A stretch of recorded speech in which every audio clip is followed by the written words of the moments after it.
Bismillahirrahmanirrahim. Assalamualaikum warahmatullahi wabarakatuh. Waalaikumsalam. Waalaikumsalam.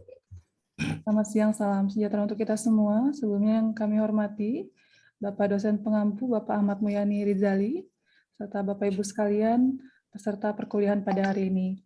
Pada kesempatan ini, akan ada pemaparan materi dari kelompok 7 yang akan membahas mengenai proyeksi kebutuhan fasilitas dan proyeksi kebutuhan biaya. Nantinya akan ada pembagian sesi. Yang pertama tentunya adalah sesi pemaparan, dilanjutkan dengan sesi Q&A atau pertanyaan, yang kemudian akan dibagi lagi menjadi beberapa bagian. Nanti yang pertama akan diberikan kesempatan untuk 3 penanya, kemudian untuk kesempatan kedua akan diberikan lagi 3 penanya, dan akan melihat situasi kondisi sesuai dengan waktu kegiatan perkuliahan kita. Untuk mengefektifkan waktu, langsung saja kami persilakan kepada kelompok 7 untuk menyampaikan paparannya. Baik, terima kasih kepada moderator. Di sini kelompok 7 akan menjelaskan mengenai proyeksi kebutuhan, fasilitas, dan proyeksi kebutuhan biaya.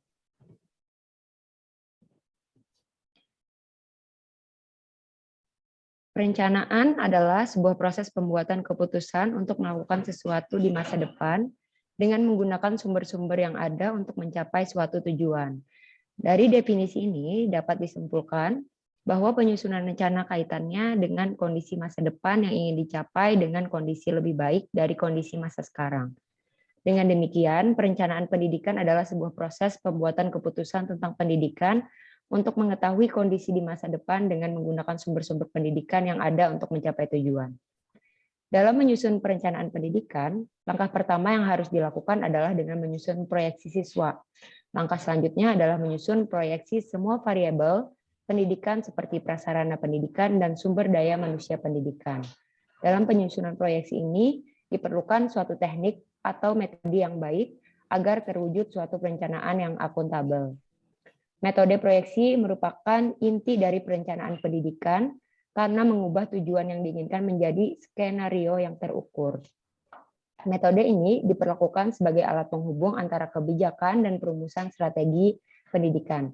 Dengan metode itu, kebutuhan yang diperlukan dalam melaksanakan suatu kebijakan yang telah direncanakan dapat diestimasi karena teknik ini juga akan menggambarkan akibat-akibat yang mungkin timbul dari kebijakan tersebut dalam bentuk angka-angka. Data demografi, ukuran, struktur, dan perubahan populasi dapat digunakan dalam teknik proyeksi. Data tersebut dibutuhkan pada perhitungan perubahan angka partisipasi karena digunakan untuk memperkirakan jumlah ruang kelas yang harus disediakan, jumlah guru yang diperlukan, atau dana yang dibutuhkan. Data ini menjadi dasar proyeksi dan model simulasi. Proyeksi dan model simulasi dapat mengkonversi tugas yang diperlukan ke dalam kebutuhan sumber daya keuangan, fisik, dan manusia. Proyeksi dan simulasi didasarkan pada pandangan dan asumsi tentang masa depan. Validitas dan kegunaannya. Validitas dan kegunaannya tergantung pada asumsi yang dibuat dan seberapa dekat asumsi itu dengan kenyataannya. Teknik proyeksi mempunyai angka partisipasi yang mempengaruhi keputusan kebijakan utama baik hulu maupun hilir. Pada tingkat hulu berdasarkan proyeksi yang dibuat, para perencana dan pengambil keputusan mengetahui konsekuensi potensial dan kelayakan keputusan mereka dari berbagai alternatif kebutuhan keuangan, fisik, atau sumber daya manusia yang dihasilkan dari proyeksi dan simulasi sehingga pilihan yang ada menjadi layak dan terjangkau. Setelah keputusan dibuat, implementasi proyeksi tersebut di tingkat hilir berfungsi untuk memastikan pelaksanaan yang efektif dengan memverifikasi dan merevisi perkiraan yang ada ketika data baru tersedia. Dengan demikian, langkah-langkah yang diterapkan dapat disesuaikan dengan solusi-solusi yang telah disiapkan dapat digunakan jika diperlukan. Oleh karena itu, proyeksi dan simulasi merupakan alat yang penting tidak hanya untuk pemantauan dan perencanaan, tetapi juga untuk pengelolaan.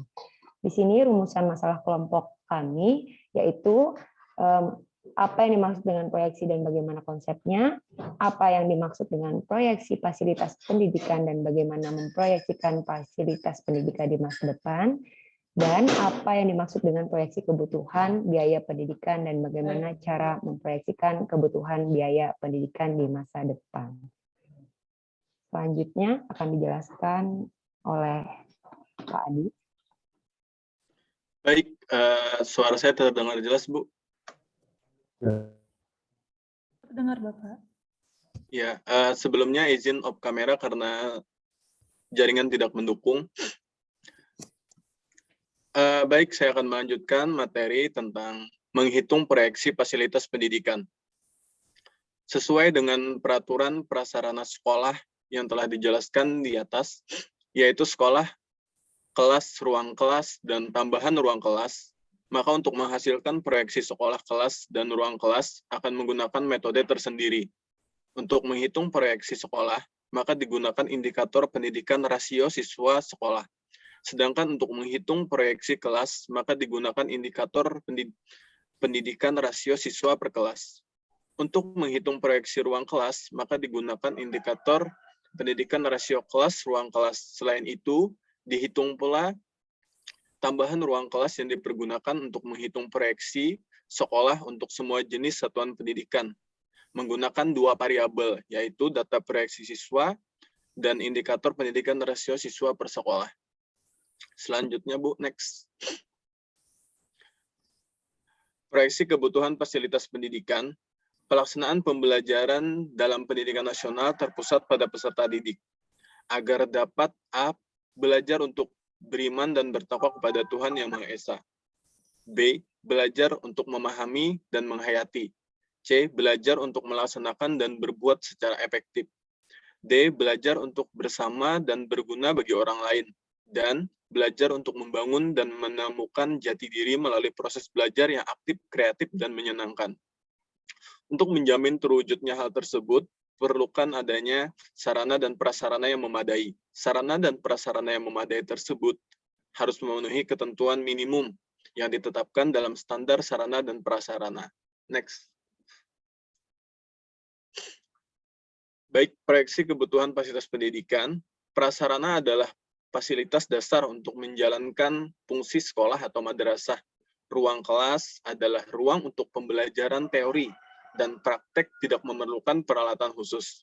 Rombongan belajar adalah kelompok peserta yang tidak terdaftar pada satuan kelas. Proyeksi fasilitas pendidikan atau sarana sekolah mencakup berbagai pertimbangan. Mungkin membutuhkan keahlian teknik yang tinggi di luar kemampuan ahli perencana pendidikan. Meskipun demikian, adalah tugas perencana pendidikan untuk mengetahui informasi penting apa saja yang dibutuhkan dalam rangka pembangunan dan konstruksi gedung sekolah dan sarana lainnya. Ini akan berkaitan langsung dengan informasi mengenai fasilitas sekolah yang harus perencanaan kumpulkan dan sediakan untuk memberikan pelayanan secara langsung kepada perencana, perumus pembiayaan, dan mengonstruksikan fasilitas sekolah. Next, Bu. Selain didasarkan kepada kebutuhan sarana dan prasarana pendidikan sesuai keadaan data pada masa lalu dan masa kini, perencanaan sarana dan prasarana pendidikan juga dapat dilakukan berdasarkan data pada masa yang akan datang sebagai hasil proyeksi. Proyeksi kebutuhan sarana dan prasarana pendidikan di masa depan mencakup berbagai pertimbangan. Tugas pertama perencana dalam hal ini adalah mengumpulkan data untuk menentukan persediaan sarana pendidikan yang ada saat ini berdasarkan jenis jenjang pendidikan, termasuk bagaimana kualitasnya. Untuk itu, perencana dapat melakukan survei pendidikan yang ada di sekolah-sekolah. Data hasil survei tersebut kemudian dibandingkan dengan ketentuan atau standar-standar yang sudah ditentukan, guna memperoleh informasi apa sarana dan prasarana di sekolah tersebut dalam kondisi baikkah atau buruk. Selanjutnya akan dijelaskan oleh teman kelompok yang lain. Ya, baik. Terima kasih. Assalamualaikum warahmatullahi wabarakatuh. Saya coba melanjutkan presentasi kelompok kami. Yang kedua, proyeksi kebutuhan fasilitas pendidikan. Hasil suatu perencanaan akan menjadi pedoman dalam pelaksanaan dan pengendalian. Bahkan perencanaan prasarana harus dilakukan dengan baik dengan memperhatikan persyaratan dan perencanaan yang baik. Ada beberapa persyaratan yang harus dilakukan dalam kegiatan perencanaan sarana dan prasarana pendidikan. Depdiknas 2009 halaman 8-9. Yaitu perencanaan pengadaan sarana dan prasarana pendidikan harus dipandang sebagai bagian integral dari usaha peningkatan kualitas belajar mengajar. 2, perencanaan harus jelas. Untuk hal tersebut, kejelasan suatu rencana dapat dilihat dari hal-hal berikut. A. Tujuan dan sasaran atau target yang harus dicapai, serta ada penyusunan perkiraan biaya atau harga keperluan pengadaan. B. Jenis dan bentuk tindakan, kegiatan yang akan dilaksanakan. C. Petugas pelaksana, misalnya guru, karyawan, dan lain-lain. D. Bahan dan peralatan yang dibutuhkan. E. Kapan dan di mana kegiatan dilaksanakan. F. Harus diingat bahwa suatu perencanaan yang baik adalah yang realistis. Artinya rencana tersebut dapat dilaksanakan. 3. Berdasarkan atas kesepakatan dan keputusan bersama dengan pihak-pihak yang terlibat dalam perencanaan. 4. Mengikuti pedoman atau standar jenis, kuantitas, dan kualitas sesuai dengan skala prioritas. 5. Perencanaan pengadaan sesuai dengan platform anggaran yang disediakan. 6. Mengikuti prosedur yang berlaku. 7. Mengikut sertakan unsur orang tua murid. 8. Fleksibel dan dapat menyesuaikan dengan keadaan, perubahan situasi, dan kondisi yang tidak disangka-sangka. 9. Dapat didasarkan pada jangka pendek, jangka menengah, dan jangka panjang. Proyeksi kebutuhan fasilitas pendidikan. 1. Merencanakan proyeksi fasilitas pendidikan. Proyeksi fasilitas pendidikan sarana sekolah mencakup berbagai pertimbangan. Mungkin membutuhkan keahlian teknik yang tinggi di luar kemampuan ahli perencana pendidikan. Tugas pertama perencanaan dalam hal ini adalah mengumpulkan data untuk menentukan persediaan sarana pendidikan yang ada pada saat ini berdasarkan jenis dan jenjang pendidikan tersebut. Bagaimana kualitasnya? Untuk itu perencanaan dapat dilakukan survei pendidikan yang ada di sekolah. Data tersebut kemudian dibandingkan dengan ketentuan atau standar-standar yang ada guna memperoleh informasi apakah sarana yang ada di sekolah-sekolah tersebut kondisinya baik atau buruk.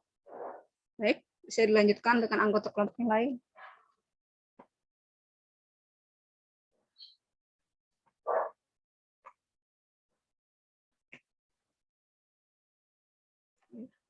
Mic-nya, Bu.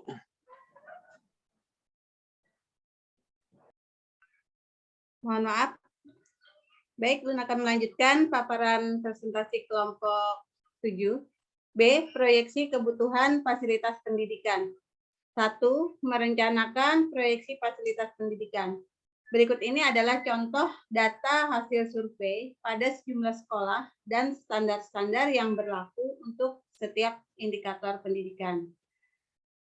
Data sarana pendidikan, hasil survei, dan standar yang berlaku. Mungkin Bapak Ibu bisa lihat di tayangkan pada layar, dalam tabel. Itu ada komponen fasilitas pendidikan, kemudian data survei, standar yang ada. Siswa per kelas, data survei 56, standar yang ada 45. Luas ruang kelas 30 meter persegi, standar yang ada 36 meter persegi. Luas area bermain per siswa, data survei 1 meter persegi, standar yang ada 3 meter persegi. Luas area tempat duduk 1,6 meter persegi, standar yang ada 4 meter persegi per siswa. Pemakaian toilet oleh siswa, data survei 150, standar yang ada 50. Penggunaan listrik per siswa 51% menurut data survei dan standar yang ada itu adalah 100%. Kemudian penggunaan air per siswa, data survei menunjukkan 40% dan standar yang ada 100%. Meja per siswa menurut data survei 0,56 dan standar yang ada itu adalah 1.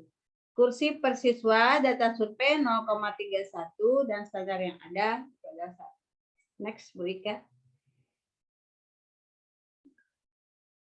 Dari data pada tabel di atas, kita dapat melakukan kesimpulan diagnosis sebagai berikut. 1. Kelebihan 11 siswa pada setiap kelas ini berarti dibutuhkan tambahan ruang kelas di masa depan. Yang kedua, dalam ketentuan dinyatakan bahwa luas ruang kelas per siswa itu adalah 0,8 meter persegi. Penjelasannya adalah 36 dibagi 45 itu sama dengan 0,8 meter persegi. Sementara data hasil survei itu menunjukkan 0,54 meter persegi per siswa atau 33% kurang dari standar yang ditentukan. Ketiga, tempat duduk dan tempat bermain anak-anak itu terlalu sempit dan mungkin tidak dapat berbuat apa-apa jika tersedia tanah untuk membangun sekolah. 4. Sanitasi dan pelayanan listrik dan air sangat kurang memuaskan. 5. Di sana hampir 2 siswa menempati 1 meja dan 3 siswa menempati 1 kursi atau bangku. Ini membuat siswa sulit untuk dapat belajar dengan tenang dan baik. Next. Next. Berdasarkan informasi di atas, kita dapat merumuskan kebutuhan fasilitas pendidikan di masa depan sebagai bagian dari satu kegiatan praksi sarana dan prasarana pendidikan. Proyeksi sarana dan prasarana pendidikan juga harus dilakukan guna menampung penduduk usia sekolah yang bertambah setiap tahun. Dan perkiraan bertambah menurut perhitungan proyeksi penduduk dan reaksi siswa, praksi sarana dan prasarana. Dalam hal ini bersifat garis besar yang harus dirinci lebih lanjut berdasarkan standar minimal sarana sekolah yang berlaku pada suatu negara atau suatu wilayah tertentu. Untuk selanjutnya akan dipaparkan oleh rekan kelompok lain. Menghitung proyeksi fasilitas pendidikan sesuai dengan peraturan pelaksana sekolah yang telah dijelaskan di atas, yaitu sekolah kelas, ruang kelas, dan tambahan ruang kelas. Maka untuk menghasilkan proyeksi sekolah, kelas, dan ruang kelas akan menggunakan metode tersendiri. Untuk menghitung proyeksi sekolah, maka digunakan indikator pendidikan rasio siswa sekolah. Sedangkan untuk menghitung proyeksi kelas, maka digunakan indikator pendidikan rasio siswa per kelas. Untuk menghitung proyeksi ruang kelas, maka digunakan indikator pendidikan rasio kelas, ruang kelas. Selain itu, dihitung pula tambahan ruang kelas yang dipergunakan untuk menghitung proyeksi sekolah untuk semua jenis satuan pendidikan menggunakan 2 variabel, yaitu data proyeksi siswa, yang kedua indikator pendidikan rasio siswa per sekolah. Berikut adalah rumus yang umum yang digunakan untuk menghitung proyeksi sekolah. Dapat kita lihat indikatornya seperti berikut, di mana ada data periodik siswa, ada indikator pendidikan rasio siswa per sekolah dengan rumus sebagai berikut. Kemudian ada juga rumus untuk menghitung proyeksi kelas, di mana indikatornya adalah pendidikan rasio siswa per kelas. Berikut adalah rumusnya. PK T ditambah 1 sama dengan PST ditambah 1 dibagi PR dikurang SK ditambah 1. Kemudian ada juga rumus tersendiri untuk menghitung proyeksi kebutuhan ruang kelas. Untuk menghitung proyeksi ruang kelas untuk semua jenis satuan pendidikan menggunakan 3 variabel data, yaitu data proyeksi, yang kedua indikator pendidikan rasio siswa per kelas, yang ketiga indikator pendidikan nasional kelas peluang kelas. Yang terakhir rumus untuk menghitung proyeksi tambahan ruang kelas. Berikut rumusnya.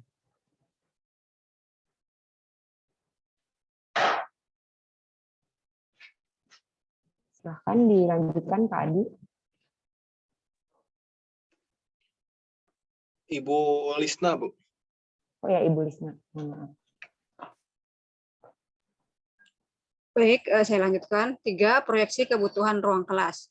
Dalam perencanaan pendidikan, kebutuhan tambahan ruang kelas baru atau RKB dan unit sekolah baru OSB saat diperlukan terutama dalam rangka perluasan kesempatan belajar. Metode perhitungan dapat dilakukan dengan pendekatan makro dan pendekatan mikro. Keuntungan pendekatan makro adalah lebih mudah dilaksanakan karena hanya membutuhkan waktu singkat dan data lebih mudah didapatkan. Sedangkan kelemahannya adalah hasil perhitungan yang didapat bersifat umum karena daerahnya cukup luas. Next.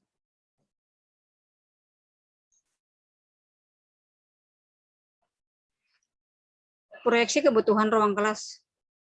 Keuntungan pendekatan mikro adalah hasil yang diperoleh lebih mendekati kebutuhan nyata karena memperhatikan berbagai variabel seperti pencapaian pemukiman, demografis, ekonomi, dan variabel non-kependidikan lainnya yang relevan. Kelemahannya adalah memerlukan waktu lama, koordinasi yang rumit, memerlukan keterampilan khusus, dan biaya besar. Manfaat yang didapat dari proyeksi kebutuhan ruang kelas ialah alokasi tempat yang dengan keperluan daerah dan cocok dengan kebutuhan nyata sekolah. Proyeksi kebutuhan data yang digunakan untuk menghitung gedung dan ruang kelas baru antara jumlah kelas dan ruang kelas mini. Proyeksi jumlah siswa sesuai dengan tahunnya akan dihitung jumlah sekolah yang sedang dibangun dalam bentuk ruang kelas yang dapat digunakan tahun data. Jumlah sekolah minimal 3 tahun beruntun dan jumlah siswa 3 tahun beruntun. Dengan menggunakan data tersebut dapat dihitung angka parameter yang diperlukan untuk menghitung kebutuhan ruang kelas. Angka parameter terdiri dari 5 jenis, yaitu rasio siswa per kelas, rasio kelas, rasio peluang kelas, milik rasio siswa per sekolah, pertambahan jumlah sekolah, dan penambahan jumlah siswa. Cara menghitung kebutuhan gedung dan tambahan ruang kelas dilakukan 2 tahap, yaitu 1. Menghitung jumlah ruang kelas seluruhnya yang diperlukan, baik yang akan alokasikan dalam bentuk gedung dengan 6 ruang kelas, 9 ruang kelas, dan atau 12 ruang kelas, maupun yang akan dibangun sebagai tambahan ruang kelas. 2. Hasil perhitungan tahap 1 di atas merupakan kemudian dirinci menjadi tambahan kebutuhan kegunaan dan ruang kelas. Tambahan gedung. Sebagai sarana atau tempat, proyeksi kebutuhan fasilitas pendidikan. Yang pertama, tambahan gedung. Sebagai sarana atau tempat yang akan dibangun untuk kegiatan belajar mengajar. Gedung sekolah yang akan dibangun selain harus memperhatikan kualitas, juga memperhatikan kurikulum pendidikan sekolah. Oleh sebab itu, dalam membangun gedung sekolah, menuntut adanya perencanaan prosedur sebagai berikut. 1. Menyusun rencana bangunan yang dibutuhkan berdasarkan analisis kebutuhan secara lengkap dan teliti. Misalnya, fungsi bangunan, jumlah pemakai, guru, karyawan, dan siswa, kurikulum sekolah, dan jenis serta jumlah perlengkapan yang akan ditempatkan pada bangunan tersebut. 2. Melakukan survei terhadap tanah. 3. Menyusun dan mengecek rencana konstruksi dan arsitektur bangunan berdasarkan kebutuhan dan hasil survei. 4. Menyusun rencana anggaran biaya sesuai harga standar di daerah tersebut. 5. Menyusun pertahapan rencana anggaran biaya atau RAB yang disesuaikan dengan pelaksanaan secara teknis, serta memperkirakan anggaran yang akan disediakan setiap tahun dengan memperhatikan skala prioritas yang telah ditetapkan sebelumnya. Selanjutnya disampaikan oleh teman kelompok.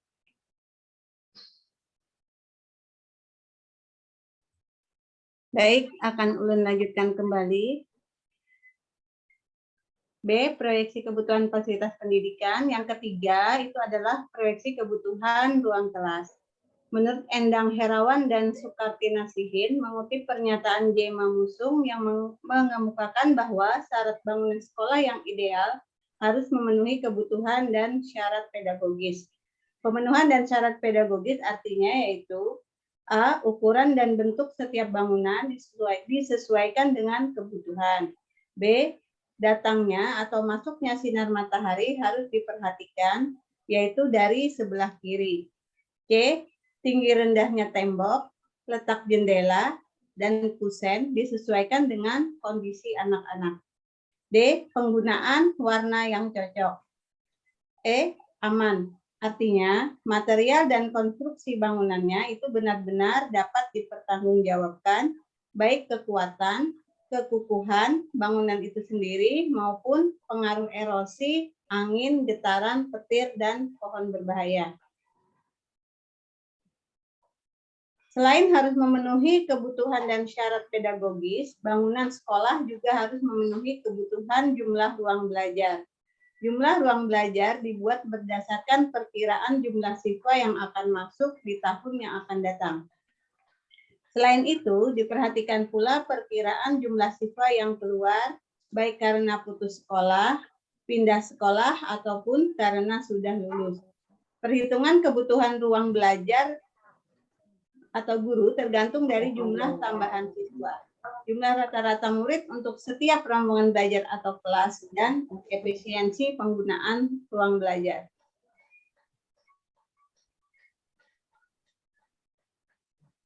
Untuk merinci jumlah ruang belajar atau kelas, seluruhnya menjadi gedung yang memiliki 6 ruang kelas tipe D9, ruang kelas tipe C18, ruangan tipe B dan 27, ruang kelas tipe A. Diperlukan perhitungan tingkat efisiensi investasi sekolah yang ada. Efisiensi investasi sekolah ialah perbandingan antara besarnya pertambahan siswa dengan pertambahan sekolah dibagi dengan rasio sekolah. Jika angka efisiensi investasi kurang dari 1, maka pertambahan sekolah, pertambahan siswa. Oleh sebab itu, tambahan yang diperlukan akan lebih besar pada tambahan ruang kelas jika dibandingkan dengan gedung sekolah.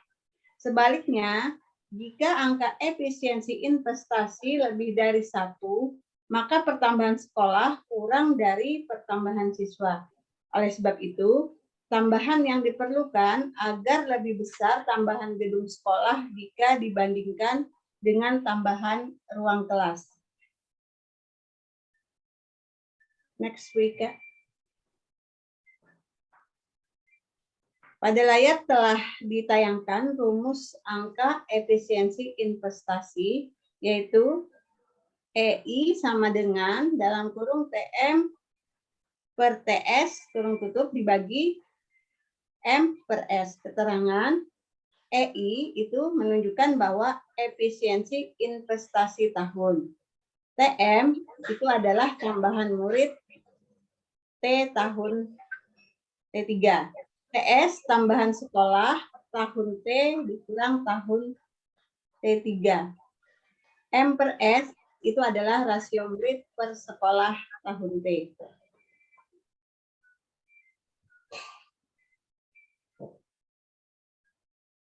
Untuk selanjutnya akan dilanjutkan oleh rekan kelompok 7.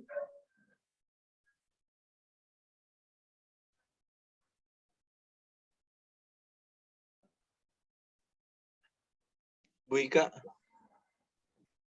Ibu Ika. Ya, berikut adalah contoh soal untuk menghitung efisiensi investasi. Seperti kita ketahui bahwa misalnya siswa SMA tahun T adalah berjumlah 35.000, tahun T ketiga adalah berjumlah 32.000. Kemudian SMA tahun T sama dengan 60, tahun T ketiga sama dengan 55. Rasio siswa per sekolah sama dengan 700. Maka untuk menghitung efisiensi investasi SMA adalah seperti kita lihat rumusnya sebelumnya, EI sama dengan TM per TS per M dan S. 35.000, siswa SMA tahun T 35.000, kemudian tahun T yang ketiga 30.000, dan per 60 dikurang 55 akan dibagi 700, maka akan menghasilkan 0,0003. Dengan berdasarkan tingkat EI, rumus tambahan gedung dengan 6 ruang kelas tipe D yang diperlukan adalah tinggal kita hitung tambahan gedung dengan rumus efisiensi investasi per jumlah gedung dengan 6 ruangan dalam kurung 1 sama dengan efisiensi investasi dikali dengan kebutuhan ruang kelas seluruhnya. Kemudian ini untuk yang tipe 9 ruang kelas. Dengan berdasarkan tingkat rumus tambahan gedung dengan 9 ruang kelas tipe C diperlukan adalah tambahan gedung sama dengan efisiensi investasi per jumlah gedung dengan 9 ruang dalam kurung 1 ditambah dengan efisiensi investasi dikali dengan kebutuhan ruang kelas seluruhnya. Kemudian ini untuk ruang 18.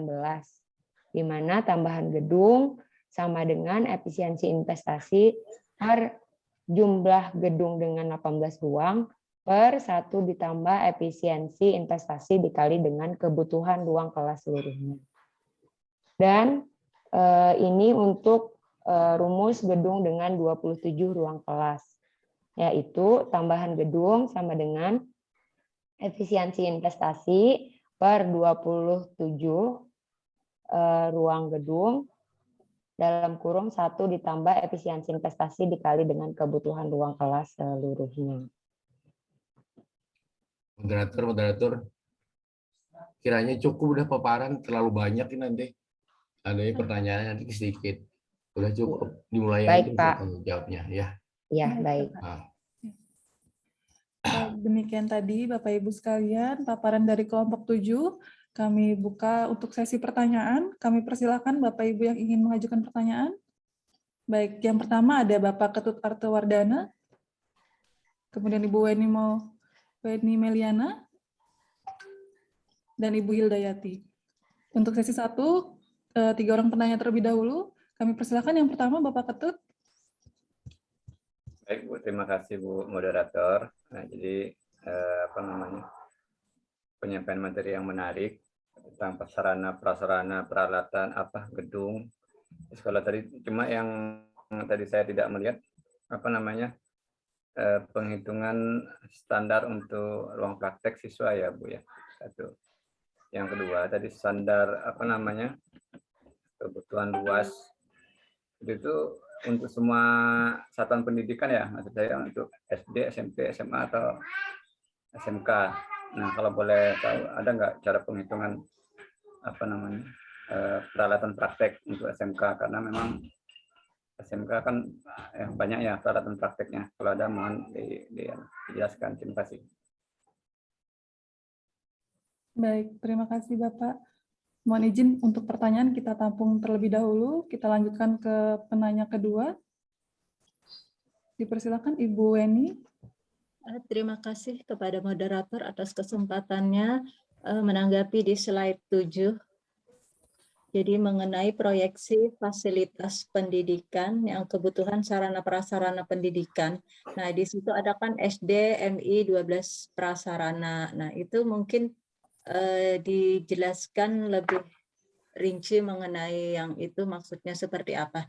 Terus yang kedua, pertanyaan kedua, mengenai proyeksi tadi fasilitas pendidikan terutama yang standar sarana prasarana. Nah, apakah itu juga mengacu pada standar nasional yang mengenai Sarpras? Seperti kita ketahui kan di standar sarana prasarana itu berdasarkan PP nomor 57 tahun 2021.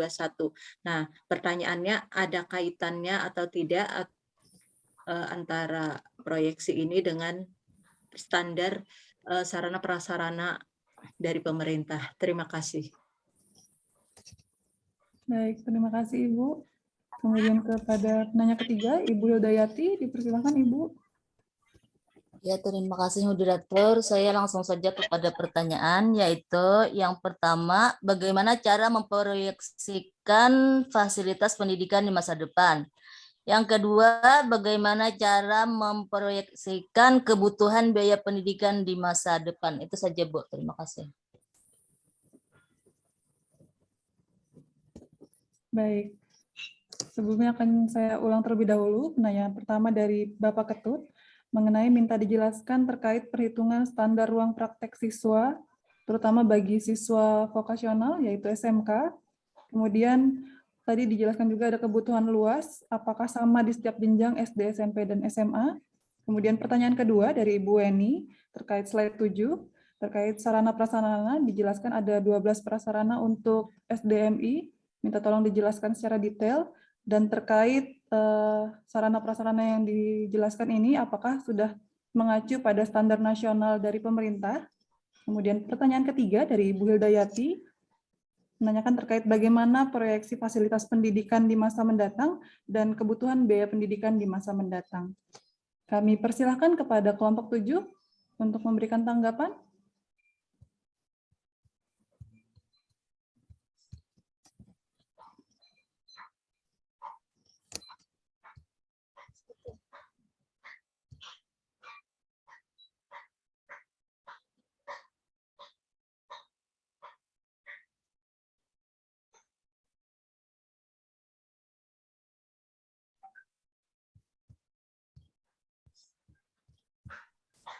Mungkin karena materinya sungguh luar biasa, kita berikan kesempatan untuk kelompok 7 merembukan jawabannya.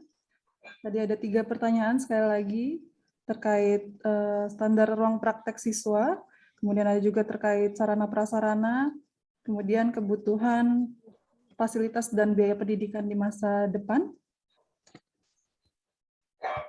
Jadi sudah ada yang bisa menjawab perwakilan dari kelompok 7. Kami persilahkan.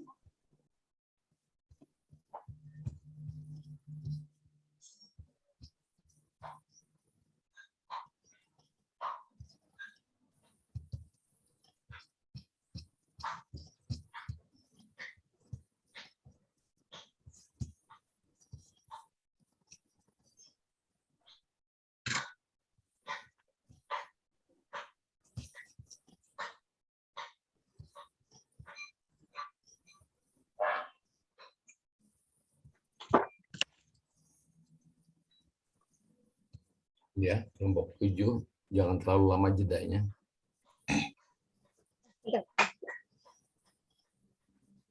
Baik, mohon izin moderator. Silakan Ibu Nurlailawati. Ini Ulun coba menanggapi pertanyaan dari Ibu Hildayati dulu. Beliau tadi menanyakan bagaimana cara proyeksi fasilitas pendidikan di masa depan. Nah, di sini Ulun fokus ke fasilitas pendidikan. Nah, untuk fasilitas pendidikan itu minimal tersedia 1 unit TK untuk 1.000 penduduk. Jadi untuk 20 tahun ke depan, misalkan itu dibutuhkan 42 unit TK. Dengan perhitungan 42.159 dibagi 1.000, itu sama dengan 42.159, jadi dibulatkan menjadi 42 unit. Jadi 20 tahun ke depan dengan jumlah penduduk 1.000 penduduk itu 20 tahun ke depan itu dibutuhkan 42 unit TK. Kalau untuk SD, 1 unit SD untuk setiap 6.000 penduduk itu untuk 20 tahun ke depan dibutuhkan 7 unit. Perhitungannya itu 42.159 dibagi 6.000 sama dengan 7.000, 27.000 dibulatkan menjadi 7 unit. Jadi untuk untuk 1 unit SD itu setiap 6.000 penduduk, untuk 20 tahun ke depan itu dibutuhkan 7 unit. Sedangkan untuk SMP itu 1 unit SMP untuk setiap 25.000 penduduk, untuk 20 tahun ke depan itu dibutuhkan 2 unit, yaitu 42.159 dibagi 25.000 itu sama dengan 1.686, jadi dibulatkan jadi 2 unit. Nah, untuk SMA, itu untuk setiap 30.000 penduduk, itu untuk 20 tahun ke depan itu dibutuhkan 1 unit. Perhitungannya 62.159 dibagi 30.000, itu sama dengan 1,405 dibulatkan menjadi 1 unit. Itu untuk fasilitas pendidikan, Ibu. Gitu, rasa itu dulu untuk fasilitas pendidikan. Baik, saya ulangi kembali tadi pertanyaan dari Ibu Hildayati, ada 2 pertanyaan mengenai proyeksi fasilitas pendidikan di masa depan dan biaya pendidikan di masa depan. Sudah dijawab oleh Ibu Nurlailawati mengenai proyeksi fasilitas pendidikan di masa depan. Kami persilakan jika ada anggota kelompok 7 yang lain ingin memberikan tambahan. Baik, Bu Sinta, saya coba menambahkan. Silakan Ibu. Ya, saya coba menambahkan proyeksi kebutuhan fasilitas pendidikan. Pertama yang bisa kita lihat adalah dari penambahan gedung atau bangunan ya. Nah, dalam menyusun gedung sekolah ini tentunya dalam perencanaannya harus menyusun rencana bangunan, kemudian melakukan survei terhadap tanah, menyusun dan mengecek rencana rekonstruksi dan arsitektur, menyusun rencana anggaran biaya, menyusun pertahapan rencana anggaran biaya. Tadi sudah banyak dipaparkan di dalam makalah. Kemudian proyeksi menyusun kebutuhan ruang kelas. Nah, pemenuhan ini harus memenuhi syarat pedagogik. Artinya ukuran dalam bentuk setiap bangunan disesuaikan dengan kebutuhan. Kemudian datangnya atau masuknya sinar matahari juga harus diperhatikan. Tinggi rendahnya tembok, letak jendela, sesuaikan dengan kondisi anak-anak. Penggunaan warna yang cocok, kemudian aman. Kemudian sedangkan rumus untuk menghitung efisiensinya sudah dijelaskan tadi di sana. Saya lanjutkan dengan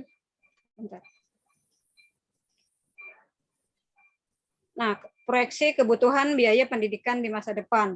Nah, dalam memproyeksikan kebutuhan pendidikan ini, kita perlu membutuhkan data pembiayaan dulu, seperti jumlah pembiayaan pendidikan masyarakat suatu negara yang meliputi pembiayaan dari pemerintah pusat, dari provinsi, ataupun dari kabupaten kota. Kemudian total anggaran pemerintah. Kemudian yang ketiga ada GNP, Gross National Product, dan GDP, Gross Domestic Product, atau pendapatan nasional suatu negara. 4, investasi swasta di bidang pendidikan. 5, jumlah bantuan luar negeri pada dunia pendidikan. Nah,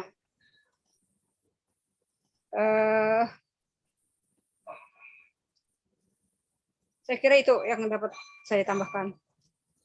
Silakan pada anggota kelompok lain.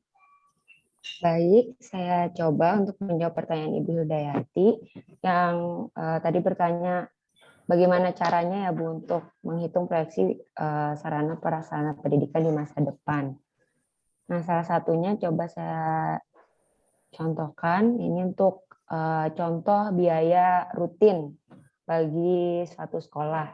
Misalnya prasarana gaji guru. Di sini ada rumusnya untuk menentukan biaya rutin pembiayaan di masa depan. Dengan formula, mohon maaf, rumusnya tidak tampil di sini, namun saya langsung mengaplikasikannya ke contoh.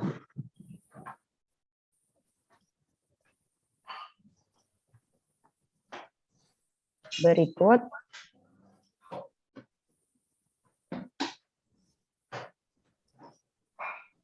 Misalkan dari hasil survei pendidikan di suatu wilayah di tahun 2012 itu diperoleh data seperti berikut. Nah, tinggal kita masukkan rumus CY sama dengan P dikali R dikali S ditambah C per ST. 2.352 itu maksudnya adalah pembiayaan jumlah penduduk usia SD, yaitu 2.352 dikali dengan 85% dari angka partisipasi kasar proyeksinya, di mana kemudian dikali dengan rata-rata gaji guru 2.760 ditambah dengan rata-rata biaya rutin non gaji per bulan 750.000. Nah, ini kemudian dicari rasio siswa dan guru, yaitu mendapatkan 40. Maka contoh hasil dari menghitung perkiraan pembiayaan rutin itu dalam per bulan didapatkan 175.429.800 rupiah. Mungkin itu caranya. Terima kasih. Baik, terima kasih Ibu Ika. Apakah ada lagi dari kelompok 7 yang ingin menambahkan? Cukup, Bu Sinta. Baik, Sebelumnya saya izin menyimpulkan, tadi diberikan jawaban terkait bagaimana proyeksi fasilitas pendidikan di masa mendatang. Yang pertama adalah terkait perbandingan unit yang dibutuhkan dengan perbandingan jumlah penduduk. Kemudian ada juga mengenai tadi dijelaskan pertimbangan syarat pedagogik yang tadi disampaikan Ibu Lisna. Kemudian ada juga tadi disampaikan cara menghitung biaya rutin. Kemudian terkait dengan bagaimana proyeksi kebutuhan biaya pendidikan di masa mendatang, dijelaskan ada 5 poin data sebagai pertimbangan untuk pembiayaan di masa mendatang. Saya kembalikan kepada penanya, Ibu Hildayati, bagaimana Ibu? Terima kasih moderator, sudah cukup jelas. Baik. Terima kasih Ibu. Kita lanjutkan ke pertanyaan lain. Masih ada 2 pertanyaan dari Bapak Ketut dan Ibu Weni. Dipersilakan kepada kelompok 7. Ya, Bu Izin Sita. menjawab. Ya, silakan Bu. Pak Adi dulu. Oke. Izin menjawab pertanyaan dari Bu Weni, Bu. Silakan Bapak Adi. Oke, berkenaan dengan slide nomor 7. Oh iya. Bu Ika. Ya. Buka slide. Iya. Berkenaan dengan pertanyaan Bu Weni mengenai menghitung proyeksi fasilitas pendidikan tentang kebutuhan prasarana dan sarana pendidikan, di situ ada disebutkan bahwa SDMI titik koma 12 prasarana. Nah, mungkin di sini kami dari kelompok menekankan bahwa penjelasannya seperti ini. Sebuah SDMI itu sekurang-kurangnya mempunyai 12 jenis prasarana. 12 prasarana tersebut yaitu ruang kelas, ruang perpustakaan, laboratorium IPA, ruang pimpinan, ruang guru, tempat ibadah, ruang UKS, jamban, gudang, ruang sirkulasi, tempat bermain olahraga. Nah, setiap jenjangnya itu mempunyai standar yang berbeda-beda. Jadi, yang dimaksudkan di sana tersebut adalah 12 standar di sini. Kemudian, untuk SMP ataupun MTS itu juga memiliki sekurang-kurangnya 14 jenis prasarana. Nah, pada jenjang ini lebih banyak standarnya daripada SD SMP. Yang dimaksudkan di SMP tersebut adalah ruang kelas, ruang perpustakaan, ruang laboratorium IPA, ruang pimpinan, ruang guru, ruang tata usaha, tempat ibadah, ruang konseling, ruang UKS, ruang organisasi kesiswaan, jamban, gudang, ruang sirkulasi, tempat bermain, ataupun olahraga. Nah, mungkin begitu Bu Weni. Kemudian berkenaan dengan PP tentang standar sarana dan prasarana menurut PP nomor 57 tahun 2021. Mungkin ini ya Bu ya yang terbaru tentang sarana tentang standar nasional pendidikan. Setelah melihat dari paparan di dalam PP tersebut memuat bahwa yang pertama standar sarana dan prasarana merupakan kriteria minimal sarana dan prasarana harus tersedia pada satuan pendidikan dan penyelenggara pendidikan. Kemudian sarana bagaimana yang dimaksud pada ayat 1 merupakan segala sesuatu yang dapat dipakai sebagai alat dan perlengkapan dalam mencapai tujuan pembelajaran. Dalam hal PP yang dimaksudkan di sini, setelah ulun baca, bahasannya menyangkut dalam makalah kami, kayaknya relevan dengan apa yang kita bahas di sini. Mungkin itu kurang lebihnya. Darun mungkin dari kelompok lain akan mempertajam jawaban. Terima kasih. Baik, dipersilahkan kepada anggota kelompok lain yang ingin menambahkan, anggota kelompok 7 yang lain yang ingin menambahkan. Ya, baik. Terima kasih Bu Sinta. Saya cuma menambahkan terkait dengan pertanyaan Bu Weni tadi. Saya cuma menegaskan sedikit saja, itu sudah panjang lebar tadi dijelaskan oleh Pak Adi. Dari tabel ini kita lihat 12 SD sama dengan SD atau MI 12 itu menandakan jumlah rombelnya, kemudian SD, SMP dan MTS itu 14 rombelnya, kemudian SMA atau MA itu ada 18 rombel, kemudian SMK atau MK 9 ruang kelas gitu ya. Hanya menambahkan. Kemudian pertanyaan kedua tadi saya juga sependapat dengan Pak Adi, menurut hemat saya sudah sesuai dengan sudah mengacu pada PP nomor 57. Begitu saja. Terima kasih. Baik, terima kasih Bu Lisna. Apakah ada lagi anggota kelompok 7 yang ingin menambahkan?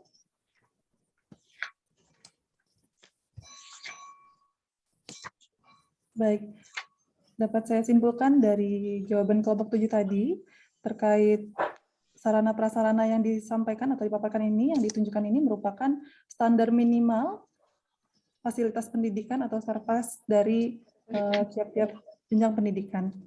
Kemudian terkait dengan apakah sudah mengacu pada standar nasional PP nomor 57 tahun 2021, dari kelompok 7 menyatakan bahwa sudah sesuai dan mengacu dengan PP tersebut. Saya kembalikan kepada penanya, Ibu Weni, bagaimana Ibu? Apakah dapat diterima? Jadi artinya tadi SDMI 12 prasarana itu menunjukkan ke rombel ya, kalau saya mengartikan dari Betul, Bu. Bu Lisna tadi. Jadi Iya, Bu. minimal di SDMI itu 12 rombel, seperti itu. SMP. Untuk perhitungan atau kebutuhan sarpras di proyeksi fasilitas pendidikan. Baik, terima kasih atas penjelasannya. Baik, jadi sudah dapat diterima ya Ibu Eni, atau masih ada yang ingin ditanyakan lagi? Pak Adi ya? Mana Pak Adi? Pak Adi, mohon izin. Yang tadi menjawab itu menjawab pasti apa? Prasarana tadi? Pak Adi dan Bu Lisna. Pak Adi. Pak Adi dipanggil mana? Enggak. Mana Pak Adinya? Lempar kali, Pak. Masih ada di grup, mohon izin. Itu keliru pemamahannya yang Ibu tadi bukan rumbel ya, ini 12 prasarana tadi dijelaskan kembali ini. Ya, bukan rumbel ini tadi. Coba disimak jawaban Pak Adi. Rumbel itu rombongan belajar itu siswa itu. Ya, bukan prasarana. Nah, ini tadi kan udah dijawab ini. Ada ruang kelas, Ya. ada ruang perpustakaan, ada toilet, ada ruang ya, ada ruang kepala sekolah. Jumlahnya standarnya minimal untuk SD ada 12 macam. Ya, prasarana bukan sarana ya, prasarana ya. Ibu yang menanya tadi salah paham tadi. Ya. Enggak, soalnya antara jawaban Pak Adi kan tadi ada masjid, misal ruang kepala sekolah. Nah, kalau Bu Lisna tadi kan menjawabnya ke rombelnya. Ya, Jadi bukan ada rumbel, dua. bukan rumbel ya. Bukan rumbel ini. Ini bangunan Berarti yang ini. tadi ada Fasilitas misal ya. ruang kepala sekolah gitu ya Pak, ruang guru. Fasilitas ya. Nah, lanjut. Ya. Baik, terima kasih Bapak dosen telah meluruskan dari jawaban yang tadi disampaikan kelompok 7. Untuk pertanyaan dari Bu Eni, kita lanjutkan. Mohon izin sebelumnya kita simpulkan bahwa tadi seperti yang dijelaskan oleh Pak Adi, 12 prasarana yang dimaksud seperti contohnya ruang kepala sekolah, musola, dan lain-lain ya Ibu Bapak, bukan rombel. Baik, kita lanjut ke pertanyaan lain. Dari pertanyaan Bapak Ketut, dipersilakan kepada kelompok 7. 6 gedung.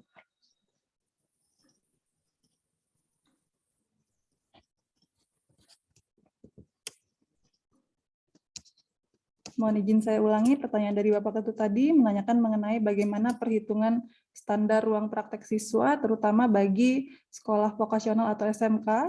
Kemudian terkait kebutuhan luas, apakah sama di setiap jenjang pendidikan SD, SMP, SMA?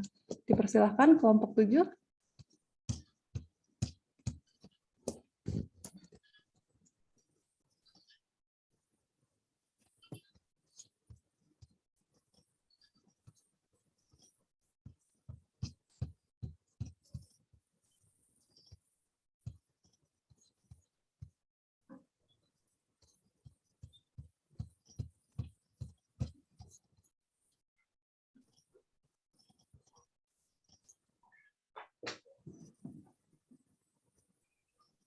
Bapak Ibu perwakilan dari kelompok 7, Ibu Ika, Ibu Lisna, Bapak Adi, Ibu Nurlailawati, dipersilahkan.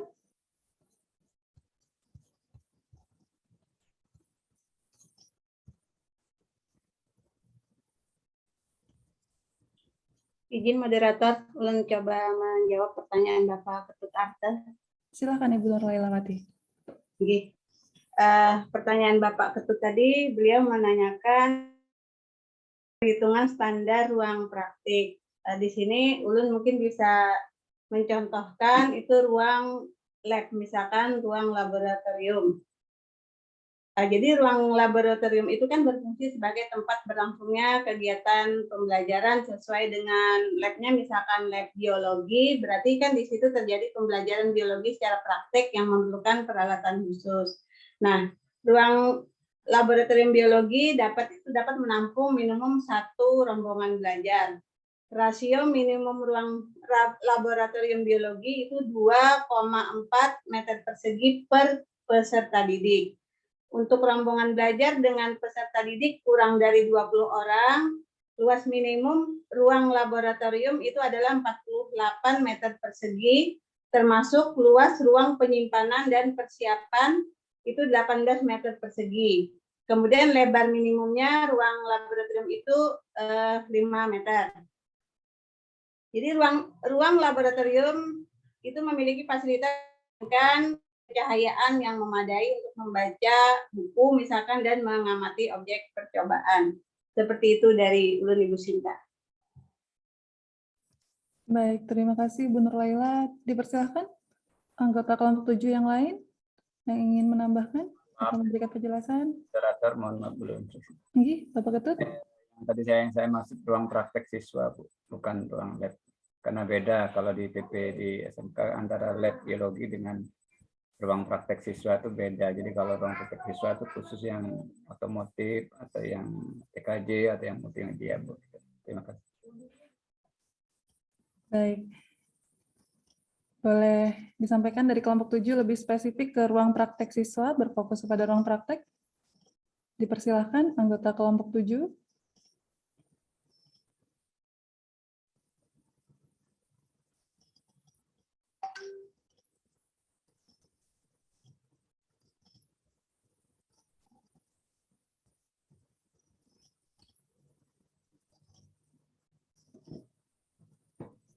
Mohon maaf Pak Ketut, maksudnya peralatan praktiknya itu ya Pak? Iya, ruangannya sama tadi sama peralatan, Bu. Itu kan untuk SMK itu kan yang saya pernah dengar dulu ada standar untuk peralatannya. Jadi kalau misalnya jurusan otomotif, jadi berapa perbandingan antara, jadi kan kayak siswa dengan jumlah alatnya yang harus ada gitu maksud saya, Bu. Jadi namanya dengan luas ruangannya, yang ruang prakteknya RPS-nya, Bu. Gitu. Mohon maaf Pak, untuk sekolah kejuruan mungkin belum bisa memberikan contoh, tapi kalau untuk dari sekolah menengah atas atau SMA seperti yang dipaparkan tadi tentang laboratorium biologi, mungkin ulun bisa sedikit menyampaikan antara jenis perabot dan rasio kebutuhannya. Bisa ulun sampaikan untuk lab biologi misalkan. Bagaimana Pak Ketut kalau ulun menyampaikan tentang lab biologi bukan sekolah kejuruan, menengah kejuruan yang pian maksud? Iya, nggak apa-apa, Bu. Sekalian untuk pembelajaran yang lain, tapi nanti kita mungkin cari sama-sama ya. Misalnya di SMK. Mohon maaf. Ulun Bapak mencoba menyampaikan, mohon izin kalau ulun salah, mohon koreksinya. Misalkan tadi untuk sarana, rasio, dan deskripsi laboratorium biologi.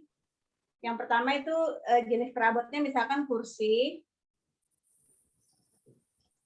Apakah suara terdengar, Ibu Moderator? Siap, terdengar Ibu, silakan. Soalnya cuaca sangat mendung sekali tempat ini. Oke, lanjutkan. Misalkan kursi itu rasionya adalah 1 buah per peserta didik ditambah 1 buah untuk guru. Kemudian untuk meja kerja itu 1 buah peserta didik. Untuk meja demonstrasi itu 1 buah per laboratorium. Kemudian untuk meja persiapan itu rasionya adalah 1 buah per lab. lemari alat itu 1 buah per lab, lemari bahan itu 1 buah per lab, bak cuci itu 1 buah per 2 kelompok, ditambah 1 buah di ruang persiapan. Nah, untuk peralatan pendidikannya, alat peraga di sini maksudnya, misalkan model kerangka manusia itu adalah 1 buah per laboratorium, kemudian model tubuh manusia itu 1 buah per laboratorium, kemudian preparat mitosis itu 6 buah per laboratorium, dilanjutkan dengan preparat anatomi hewan itu 6 set per laboratorium, gambar kromosom 1 set per laboratorium, gambar DNA 1 set per laboratorium, kemudian mengenai seluruh alat peraga yang berkaitan dengan gambar itu 1 buah per laboratorium. Nah, untuk gambar sistem itu karena set, jadi 1 set per laboratorium.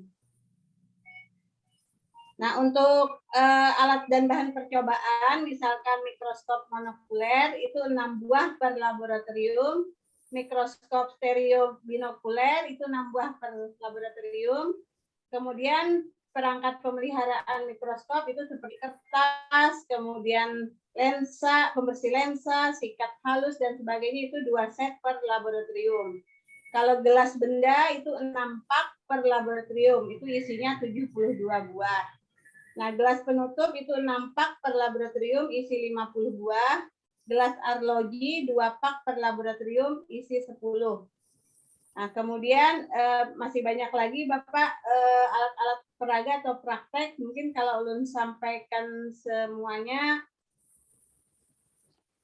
itu banyak sekali. Jadi itu hanya contoh untuk alat peraga. Kemudian untuk media pendidikan, papan tulis itu 1 buah per lab.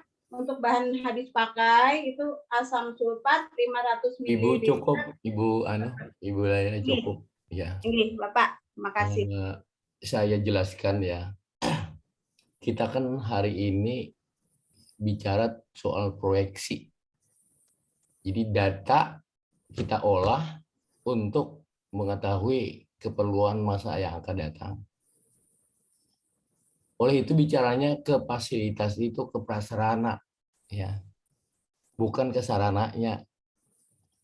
Jadi di dalam satu prasarana itu sudah ada paket. Tadi Ibu kan, ini laboratorium, paketnya ada, udah ada satuannya itu. Jadi nggak dihitung, ya.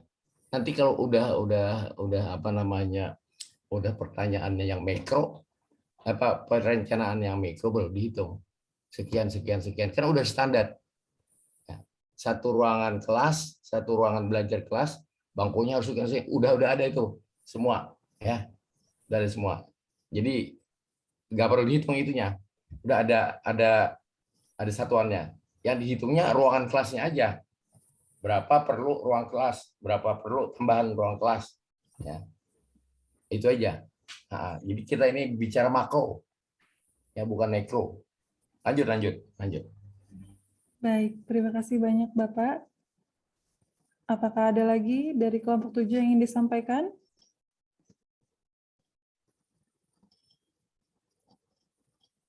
Baik, cukup. Kami kembalikan kepada Pak Ketut. Tadi juga sudah diberikan paparan oleh dosen pengampu kita terkait yang ditanyakan. Bagaimana Bapak?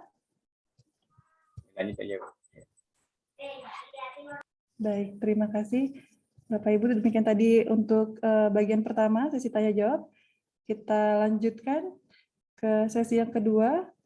Mohon izin mungkin 2 pertanyaan terlebih dahulu. Kami persilahkan bagi Bapak Ibu yang ingin menyampaikan pertanyaan.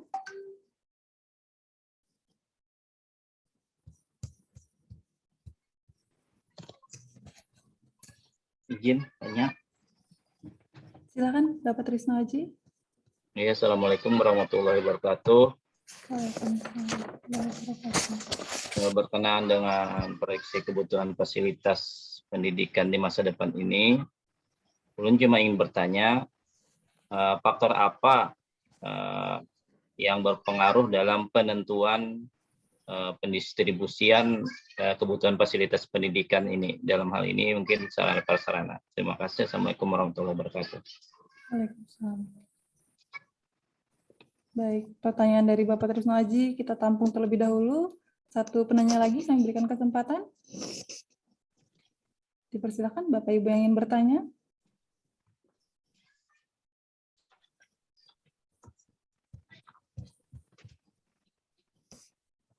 Apakah ada?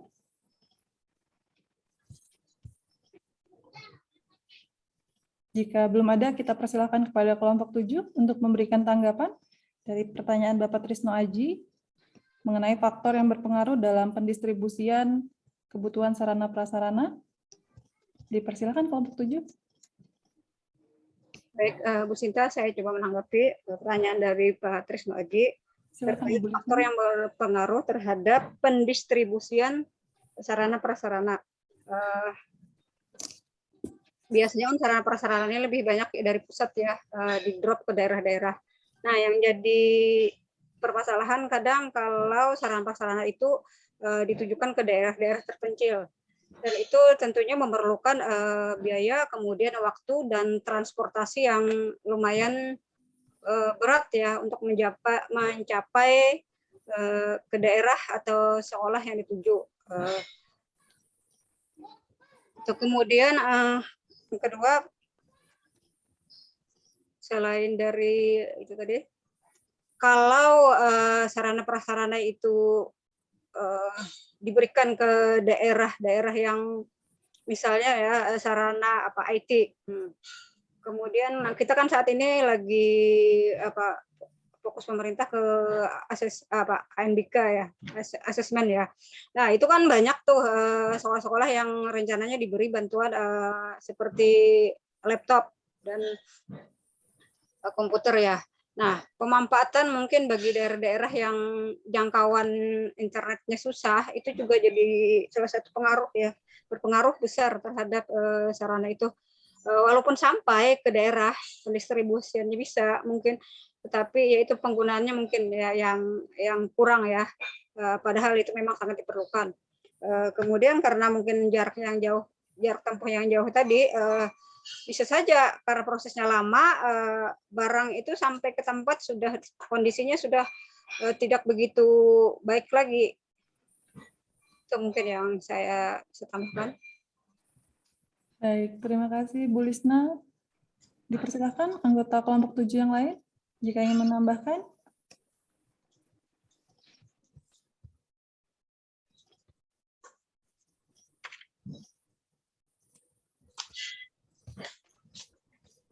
Baik, mencoba menambahkan, Bu.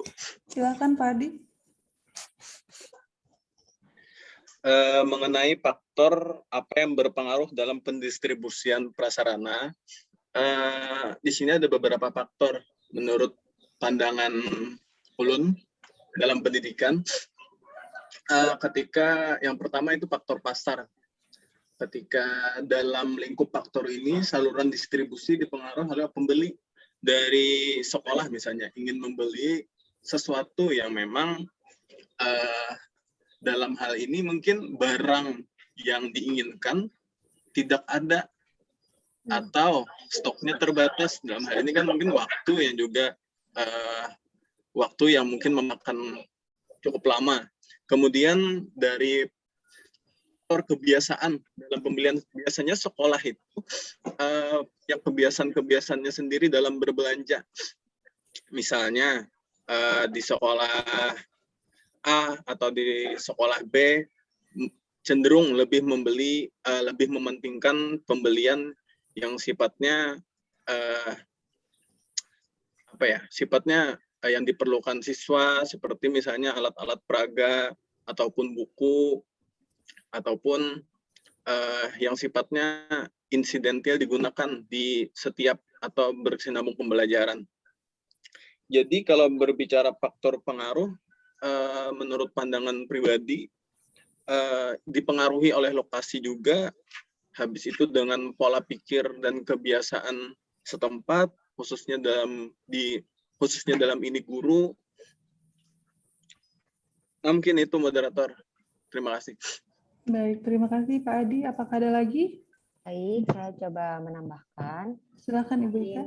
Dari akses informasi atau distribusi yang disebutkan oleh kelompok tadi, saya juga ingin menambahkan bahwa biasanya juga ada faktor modal dari sekolah, terutama misalnya dari satuan pendidikan dari sekolah swasta. Biasanya terhambat pendistribusiannya dari modal dari sekolah itu sendiri dalam pengelolaan. Dan juga terkadang kita dapati misalnya ingin menambah gedung ataupun apa, biasanya masalahnya muncul pada pembebasan lahan, apalagi kalau misalnya swasta yang tidak yayasannya tidak memiliki wilayah atau tanah sendiri. Begitu tambahan dari saya. Terima kasih. Baik, terima kasih Bu Ika. Apakah ada lagi anggota kelompok 7? Izin Bu Moderator menambahkan sedikit. Silakan Ibu. Terkait pertanyaan Pak Krisna Aji tentang faktor-faktor yang mempengaruhi kegiatan atau proses pendistribusian sarana dan prasarana. Yang pertama mungkin kalau dari Ulun itu adalah jumlah produknya. Jadi misalkan nih, kita ingin memenuhi sarana prasarana di sekolah itu dengan menggunakan, taruhlah dengan menggunakan dana BOS, tidak dari bantuan pemerintah. Nah, di situ pun masih ada kendala di dalam pendistribusian sarana prasarana itu ke sekolah. Yang pertama misalkan jumlah produk itu kita meja kursi siswa. Nah, meja kursi siswa itu misalkan kita dalam satu periode tahap penerimaan dana BOS, misalkan kita memesan sejumlah 30 set. Nah, jumlah yang banyak itu mungkin itu menjadi salah satu faktor yang menyebabkan pendistribusian itu lambat karena itu jumlah produk. Nah, kemudian yang kedua itu ini bicara dari sisi apanya, bukan sisi kelemahannya mungkin ya, sisi kalau dibilang buruk juga enggak, cuma sisi yang kurang berdampak kurang baik lah bagi sekolah. Nah, yang kedua itu sarana dan prasarana komunikasi. Kan sekolah itu tidak semuanya terletak di daerah perkotaan. Seperti misalkan di tempat Ulun kan di daerah Kabupaten Banjar itu kami wilayah sekolah itu sampai kan berbatasan dengan Tanah Bumbu, kemudian berbatasan dengan hulu sungai seperti di daerah Paramasa. Nah, itu menurut faktor menjadi salah satu faktor pendistribusian sarana prasarana itu agak lambat ke sana karena mungkin karena jarak yang jauh, kemudian medan di sana juga minim dengan sinyal, sehingga kan dari pihak rekanan kita ini tidak bisa berkomunikasi kepada pihak sekolah. Nah, kemudian yang selanjutnya itu yang mempengaruhi adalah luas daerah. Luas daerah menurut Ulun juga mempengaruhi pendistribusian sarana prasarana itu sampai ke tujuan. Yang selanjutnya tadi sudah disampaikan oleh rekan kami itu masalah biaya. Nah, biaya itu juga menjadi faktor penyebab dalam hal pendistribusian prasarana sekolah itu. Gitu. Terima kasih, Bu Moderator. Terima kasih Bu Nur Laila. Baik, dari anggota kelompok tadi sudah menjelaskan ada beberapa faktor. Dari Ibu Lisna ada faktor jarak, waktu, biaya, atau anggaran. Kemudian dari Pak Adi ada faktor pasar, faktor budaya atau kebiasaan, faktor lokasi, pola pikir. Kemudian dari Bu Ika juga menjelaskan mengenai faktor modal. Diperkuat juga dengan Ibu Nur Laila mengenai jumlah penduduk, sarana prasarana atau jangkauan akses komunikasi, luas daerah, serta biaya. Kami kembalikan ke penanya Bapak Trisno Aji. Bagaimana Bapak? Tinggi, ya, terima kasih atas jawaban dari kelompok. Tinggi, saya terima. Assalamualaikum warahmatullahi wabarakatuh. Waalaikumsalam warahmatullahi wabarakatuh. Baik, kita lanjutkan. Apakah masih ada pertanyaan dari anggota kelompok lain pada kelompok 7?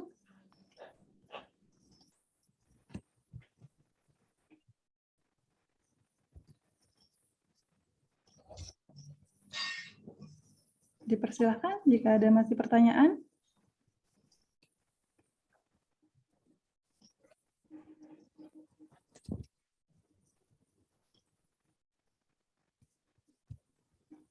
Mohon izin saat ini waktu sudah pukul 14.46, perkuliahan kita hingga 15.30.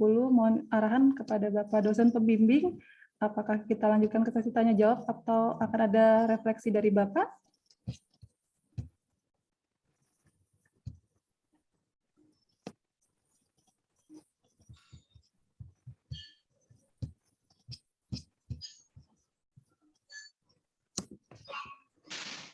Mohon izin Bapak.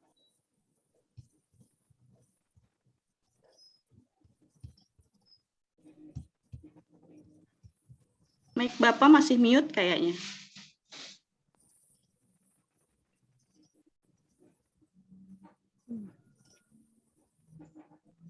Mohon maaf suara Bapak belum terdengar. Di mute.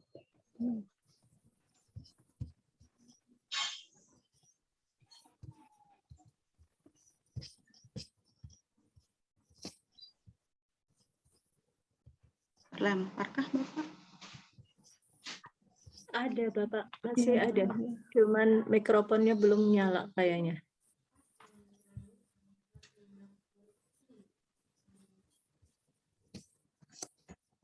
Baik, mohon izin sekali lagi, apakah masih ada pertanyaan dari anggota kelompok lain kepada kelompok 7?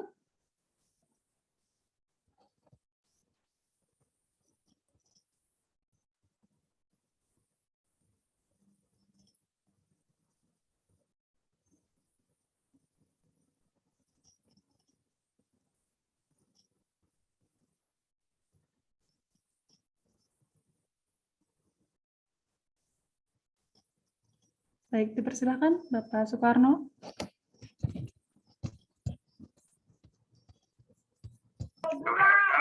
Baik, terima kasih Ibu Moderator. Ini untuk kelompok nih ada yang ingin saya tanyakan terkait masalah nih perencanaannya. Tadi ada syarat-syarat dalam membuat perencanaan yang baik. Nah, ini ada disampaikan tadi bahwa di situ harus realistis.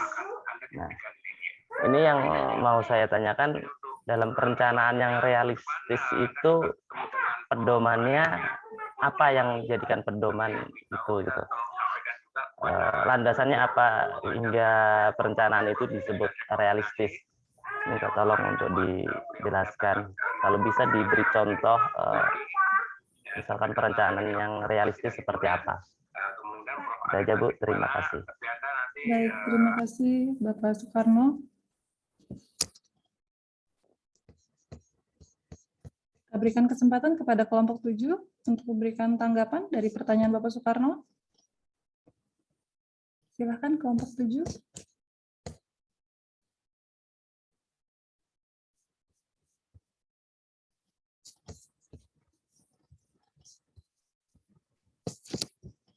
Izin di bagian mana Pak Soekarno?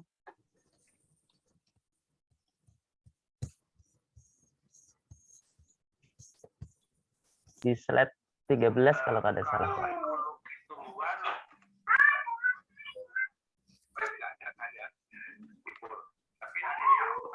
Nah, di situ di bagian F itu Pak. Jadi landasannya apa yang dijadikan landasan untuk membuat perencanaan yang realistis. Itu Pak, terima kasih. Oke, baik, izin moderator mencoba menjawab. Silakan Pak Adi. Berkenan dengan poin F, harus diingat bahwa suatu perencanaan lebih baik adalah yang realistis. Realistis di sini maksudnya adalah ketika kita merencanakan, dalam artinya di sini kita contohkan di satuan pendidikan, misalnya di sekolah. Setiap tahun sekolah itu mempunyai RKS atau rencana kegiatan sekolah. Yang biasanya ini diperlukan di aplikasi Arkas kalau di BOS. Nah, dalam menganggarkan, kalau khususnya di pemerintahan di Kabupaten Barito Kuala, dalam penentuan harga itu ada yang namanya SSH, standar satuan harga. Tapi kita tidak tahu di kabupaten lain seperti apa kebijakannya. Mengenai penganggaran tersebut, tentunya kita harus realistis. Yang dimana misalnya, kalau di Barito Kuala itu, fotokopi misalnya, 1 lembar fotokopi itu sesuai standar satuan harganya itu Rp330. Nah, artinya dalam hal ini, jikalau kita tidak realistis melebihi daripada standar satuan harga, misalnya mandek 500, nah itu kan artinya sudah melebihi. Dalam hal ini nantinya tentu akan berimpact lagi, karena tidak realistis. Akan berimpact nanti pada saat di akhir, pada saat pelaporan nanti. Dan juga jikalau di sekolahnya akan didatangi inspektorat, akan menjadi sebuah temuan untuk inspektorat.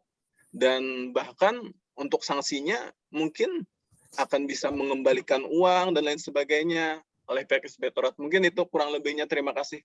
Mungkin dari kelompok lain. Baik, terima kasih Pak Adi. Apakah ada lagi tambahan dari anggota kelompok 7 yang lain? Baik, Bu Sinta, saya coba nambah sedikit. Saya sependapat dengan Pak Adi tadi terkait dengan perencanaan yang realistis ya. Contoh lain ya saya ambilkan mungkin di dana bos kita, kita harus mengalokasikan dana itu sesuai dengan dana yang kita terima. Apabila kita menganggarkan lebih dari dana, tentunya bermasalah ya di dalam RKAS, terus juga nanti pelaporannya. Misalnya ya, kita saat ini memerlukan laptop ya untuk kegiatan asesmen tadi. Laptop yang ada mungkin kurang terpenuhi, tidak memadai. Lalu tahun ini kita anggarkan, misalnya kita maunya 4 gitu lah. Ternyata dana kita kan tidak hanya untuk belanja itu, masih ada dana-dana lain. Jadi kan kita kalkulasikan berapa sesuai dengan kemampuan dia aja. Jadi misalnya kita anggarkan 2 dulu atau 1 dulu, bertahap lah sesuai dengan keadaan keuangan sekolah kita. Begitu. Itu dari segi contoh kecil saja ya. Terima kasih. Baik, terima kasih Bu Lisna. Apakah ada lagi anggota kelompok 7 yang lain? Baik, saya coba untuk menjawab pertanyaan Pak Soekarno. Jadi, kenapa harus diingat bahwa perencanaan itu harus realistis? Karena kita harus mengingat akibat apa yang nanti mungkin akan timbul saat kita melaksanakan sebuah perencanaan itu, terutama misalnya pada kebutuhan fasilitas pendidikan. Makanya tadi di atas dasar itulah dalam membuat perencanaan itu kita tidak sembarangan ya Pak ya. Seperti yang disebutkan tadi, dalam proyeksi itu kita perlu mensurvei dulu data-data, pengumpulan data dulu, kemudian nanti itu akan kita bandingkan berdasarkan ketentuan standar-standar yang sudah ada, dan akhirnya kita kemudian akan membandingkan dan mempunyai gambaran apakah sumber daya keuangan mencukupi pada satuan pendidikan itu, apakah sumber daya fisik maupun sumber daya manusianya. Apakah di sekolah itu misalnya dengan pertambahan penduduk dapat mengakibatkan timbul suatu masalah, misalnya karena lonjakan penduduk yang di usia 7 tahun, kemudian SD dan ruangannya kurang. Nah, disitulah tadi dasarnya kenapa harus realistis. Misalnya kita mau nambah kelas banyak gitu, tapi yang masuk sedikit tidak sesuai, maka satuan pendidikan akan rugi kayak gitu Pak. Kalau misalnya sekolah tidak siap dengan lonjakan penduduk, misalnya di 5 tahun yang akan datang, kemudian tidak ada tersedia lahan, tidak ada modal, maka otomatis dia akan kehilangan peserta didiknya. Begitu atas dasar itu. Terima kasih, itu tambahan dari saya.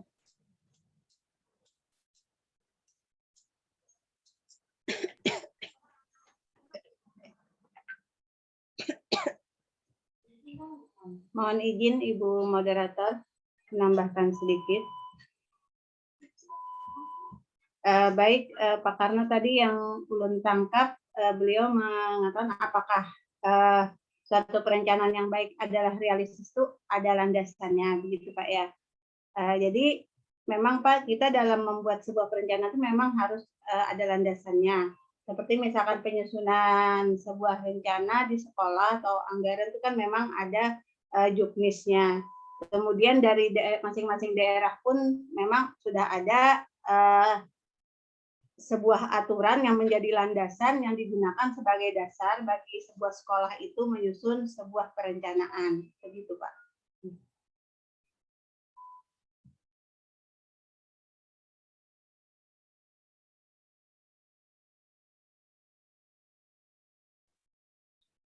Bu moderator masih belum mute. Ya, terima kasih buat penjelasan dari kelompok 7. Saya kira sudah cukup jelas. Terima kasih. Baik.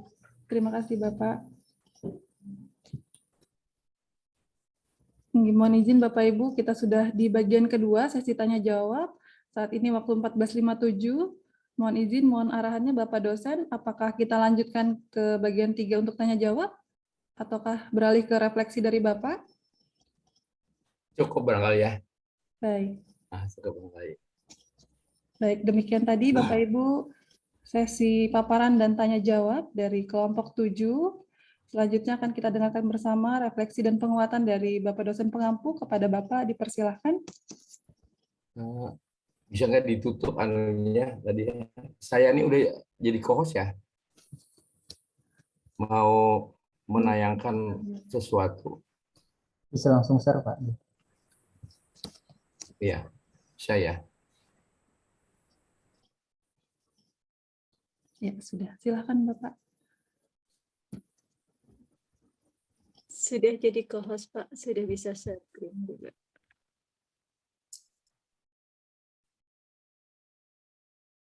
Cari anunya dulu. Dari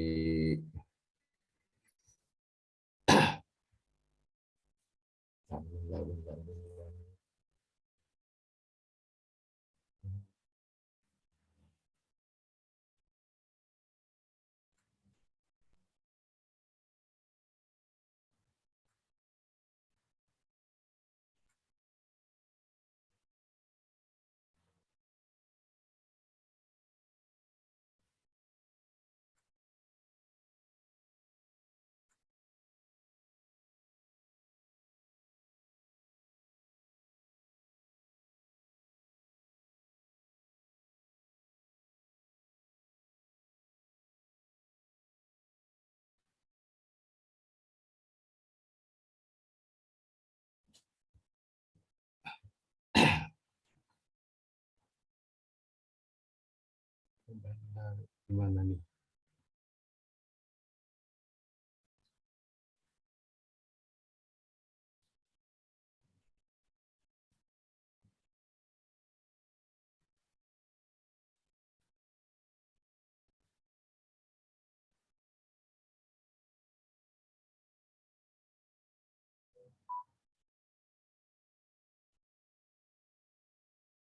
Bisa nampak nggak ya?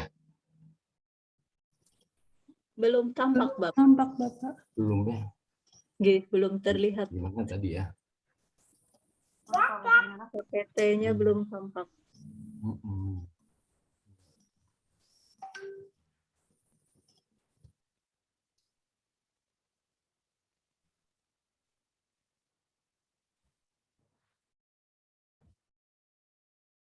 Susah ya.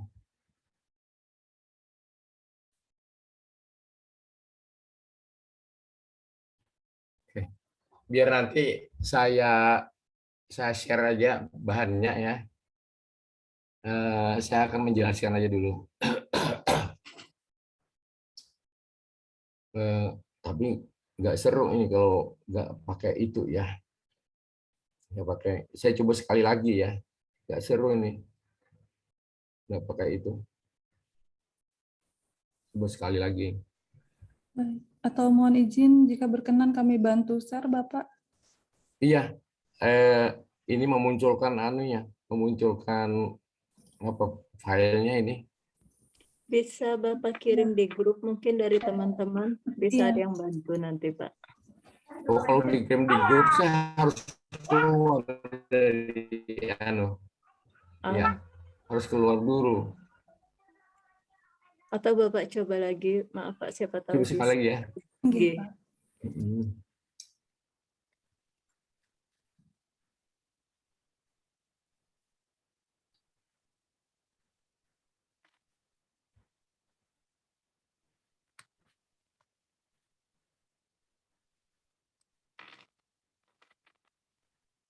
Coba deh.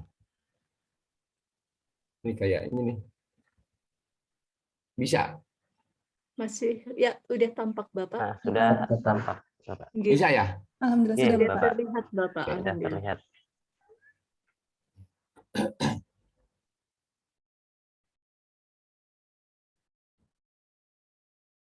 Nah,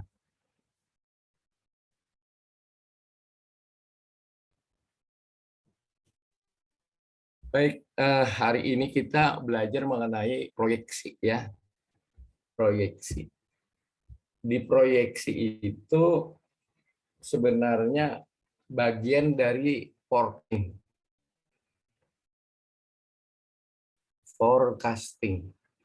Forecasting itu ada, sementara pakar mengatakan itu adalah salah satu fungsi daripada fungsi manajemen. Ya. Ini ada nggak saya lihat di sini. Mohon maaf Bapak, slide-nya terlihat gelap. Iya. Iya. Loading karena di full screen. Kelihatan nggak slide-nya? Ya, terlihat Bapak. Itu pian Masih pakai proses slideshow ya. kalau Pak. Kenapa? Tampilannya tadi slideshow, Kak, Pak. kalau bak ke slideshow, makanya loading tidak terlihat Bapak, jadi blank. Oh, live show ini. Iya.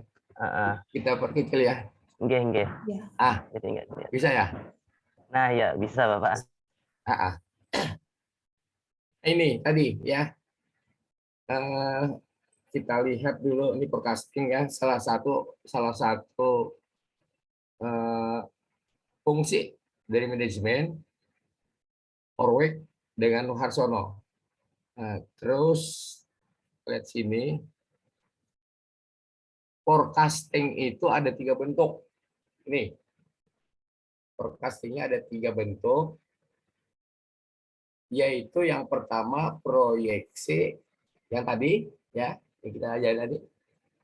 Yang kedua prediksi, yang ketiga perakiraan, misalnya terusnya perakiraan. Ya.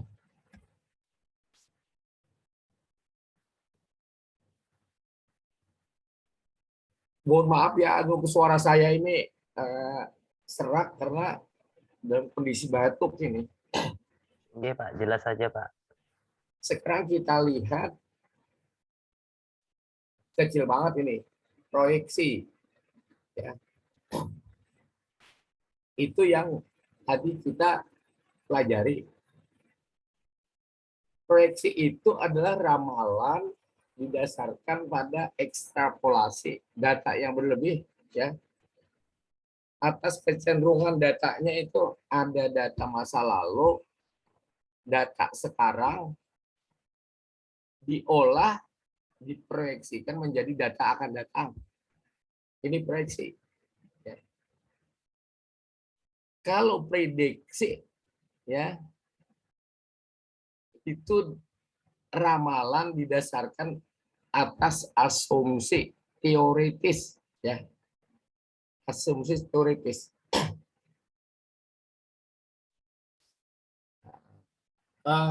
Contoh barang itu akan aus ya tiap tahun ada umurnya ya, sehingga berkurang. Nah, maka ini prediksinya bahwa barang ini nanti ausnya kapan ya, ada teorinya ya. Jadi bukan proyeksi tapi prediksi ini. Ya. Kemudian yang ketiga, perakiraan itu ramalan dari penilaian pakar ya. Dengan referensinya si pakar itu, dengan referensi baru perakiraan. Baik, kita cukup di proyeksi ya. Nah, proyeksi tentang fasilitas tadi. Kita harus bisa mendudukan kita bahwa kalau kita proyeksi fasilitas pendidikan tadi, kita ini adalah bukan guru, bukan kepala sekolah, tetapi orang birokrasi, orang dinas, ya, orang dinas. Oleh itu perhitungannya makro, ya, perhitungannya makro. Jadi jangan ada tadi ya, kalau kita berada di proyeksi, jangan ada di perencanaan.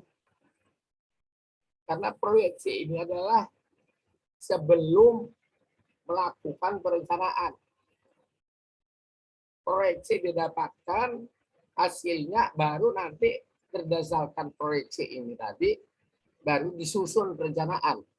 Ya, dia harus tapi terlalu jauh pertanyaannya mengenai bagaimana perencanaan yang realistis. Itu kan udah pada ranah merencanakan. Kita ini ranah memproyeksi, ya. Memproyeksi. Tadi yang rumus-rumus itu betul itu, ya. Rumus ini akan dapat. Nah, kalau pertanyaan tadi ada pengaruh apa yang menentukan proyeksi di pendidikan ini, di makalah tadi sudah ada itu, yaitu peserta didik. Ya. Ada peserta didik tadi. Nah, di sini saya ada mengatakan ya, data dasar namanya. Mana tadi? Ada data dasar. Bentar ya. Nah, di nomor 2 ini data dasar. Nanti ada 6 data dasar. Data penduduk, data kebijakan, data sosial budaya, ya, data pendidikan itu sendiri. Ada slide-nya nanti saya kirim ini. Ya, data akan saya kirim. Jadi oleh itu, ya, kita hanya memproyeksikan yang besar-besar. Apa tadi? Adalah prasarana, ya, bukan sarananya. Karena kalau kita udah memprediksikan prasarana, itu sudah satu paket. Ya, di dalamnya ada sarananya, ada standarnya. Nah, ada standarnya. Oke. Saya pengen meluruskan mengenai standar peserta didik setiap ruang kelas. Tadi ada 42 kalau nggak salah tadi ya. Ya betul ya? Betul. Apa tadi? 42 ya? Sebenarnya ya untuk SD ya. Coba lihat nanti di SNP, Standar Nasional Pendidikan yang baru itu hanya 28 ya. Jadi satu rombongan belajar itu 28 untuk SD. Ya. 28. Jadi dengan ruangan yang sudah baku, ada standarnya juga, harus diisi 28. Malah kalau ada di apa namanya, sekolah-sekolah swasta yang notabene apa namanya, punya predikat ya unggul, itu satu rombongan belajar hanya 20 orang. Kalau 40 ya, ada 40 atau lebih daripada 28, gurunya harus 2. Ada guru bantu. Ya. Nah, tapi kita yang standar aja, 28. Dan untuk memproyeksi tadi ya, kita tidak memproyeksi jumlah penduduk. Keliru. Tetapi memproyeksi ya peserta didik umur sekian sampai sekian itu SD, umur sekian sampai sekian SMP, umurnya ya udah di breakdown. Ya, udah di breakdown. Nanti kalau penduduk ya barangkali di penduduk tuh ada yang namanya piramida penduduk. Ada piramida penduduk yang botol, ada piramida penduduk yang terbalik ya. Itu beda-beda. Yang normal itu adalah yang botol. Ya, yang normal. Sehingga akan kelihatan di umur keberapa itu jumlahnya berapa.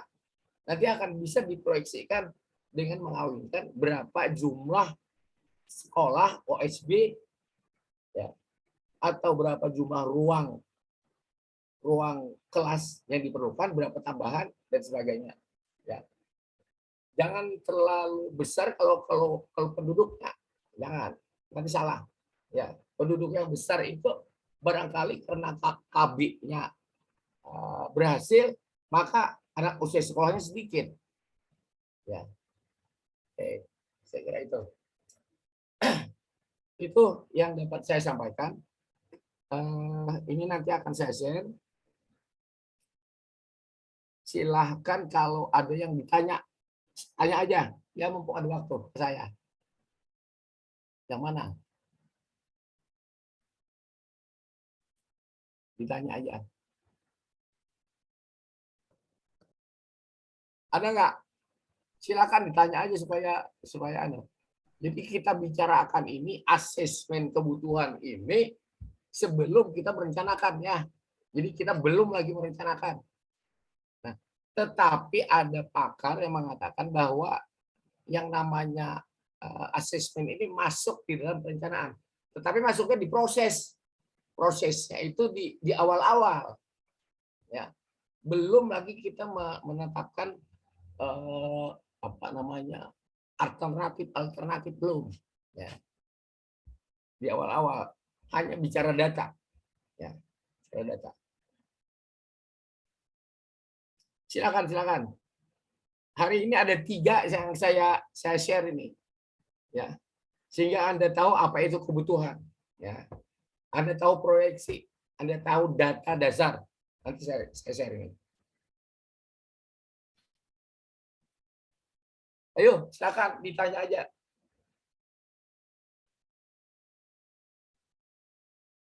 Oke, kalau tidak ada pertanyaan, silakan di-handle itu atau moderator. Silakan di-handle.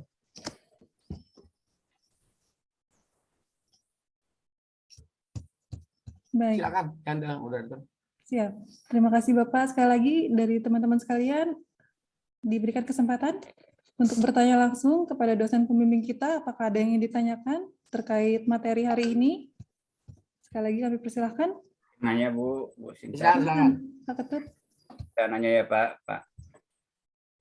Jadi gini tadi Pak, mempertegas lagi. Jadi pada intinya untuk Pak Ketut ya? Iya betul. Oh iya. Pak, ya.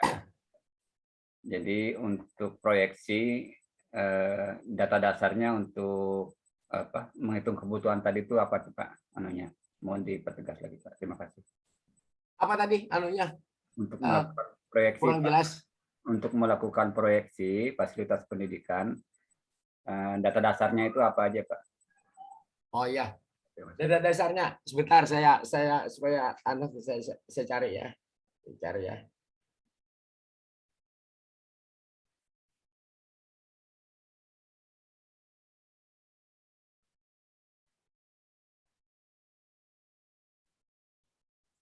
Ada ya? Ada kelihatan enggak? Masih di slide yang tadi, Bapak? Oh, slide tadi ya. Gimana caranya nih? Kita atau hentikan dulu ya. diakhiri dulu slide. Kita mana? Kita kembalikan. Yang tadi diselesaikan dulu. Stop ya. Stop share screen dulu. Ini. Kita masuk lagi.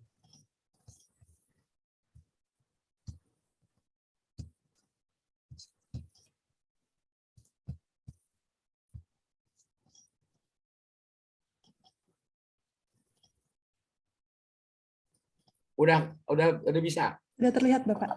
Udah ya. Nggih. Data dasar. Pak Ketut, ini ada data dasarnya, data kependudukan, data ekonomi, data kebijakan nasional, data pendidikan, tenaga kerjaan, dan data sosial budaya. Ya, kita lihat yang pertama kependudukan. Pak.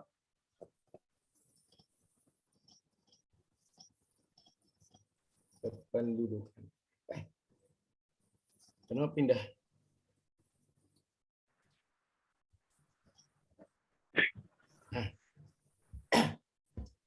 Data penduduk diperlukan ya berkaitan dengan apa jumlahnya, jumlah penduduk, kemudian pertumbuhan penduduk yang biasa disebut dengan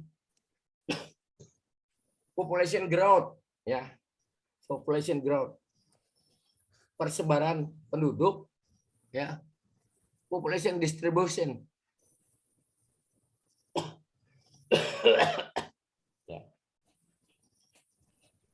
Kemudian migrasi penduduknya, ya migrasi masuk keluar penduduk, jumlah angkatan kerjanya, angkatan kerja itu dari 15 sampai dengan 50 tahun. Ya. Anak usia sekolah, sekolah SD, sekolah SMP dan lain-lain ya.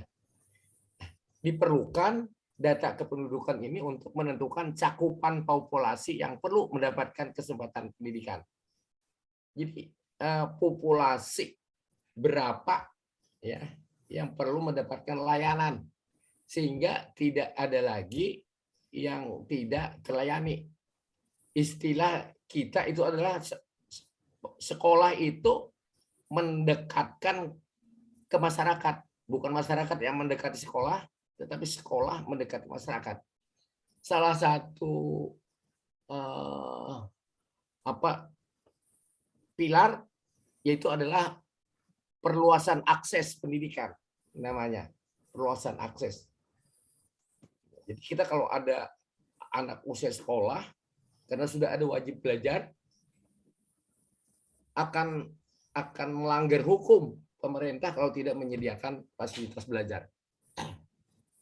Ya. Yang kedua, kebijakan nasional. Kebijakan nasional berkaitan dengan keputusan politik penyelenggaraan negara baik eksekutif, legislatif berkaitan dengan tujuan pendidikan. Ini terkait dengan perundang-undangannya. Ya. Harus kita mengetahui juga untuk memproyeksi ini tadi. Undang-undang ada menetapkan kayak misalnya SNP, ya standar, sehingga ada di situ satu ruang harus berapa orang. Ada standar-standar itu. Ya. Kemudian diregulasi bahwa APBN, APBD harus 20%. Ya. Dibuatkan untuk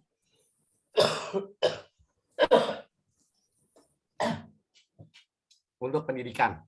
Nah, ini kebijakan nasional bertujuan sebagai pedoman, alat kontrol, sekaligus alat evaluasi penyelenggaraan pendidikan. Ya, ini jadi diperlukan. Yang ketiga tadi. Mana-mana.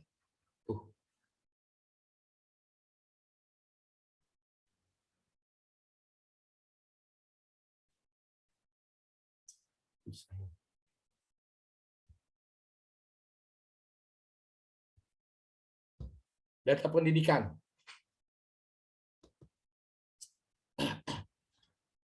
Mencakup enrollment setiap jenjang dan jenis personel pendidikan, ya, guru, Ya, tenaga pendidik dan tenaga kependidikan yang terlibat di dalam penyelenggaraan pendidikan. Lulusan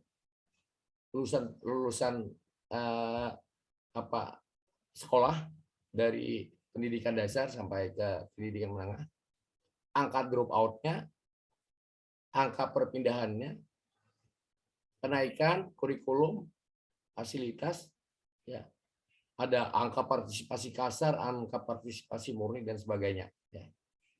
Data-data pendidikan ini diperlukan sebagai landasan dalam menyusun perencanaan. Ya. Contoh misalnya angka partisipasi kasar, angka partisipasi murni. Itu dari sana akan terlihat drop out-nya. Drop out-nya karena apa? Ya. Oh, drop out-nya umurnya udah di luar umur sekolah. Kalau udah di luar umur sekolah nanti akan direncanakan paket. Ya. Nah, inilah apa diperlukan data pendidikannya, ya, data pendidikannya.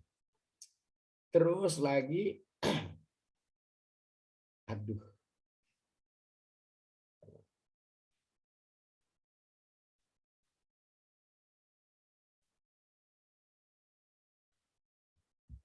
Data ketenagakerjaan mencakup jumlah jenis tenaga kerja.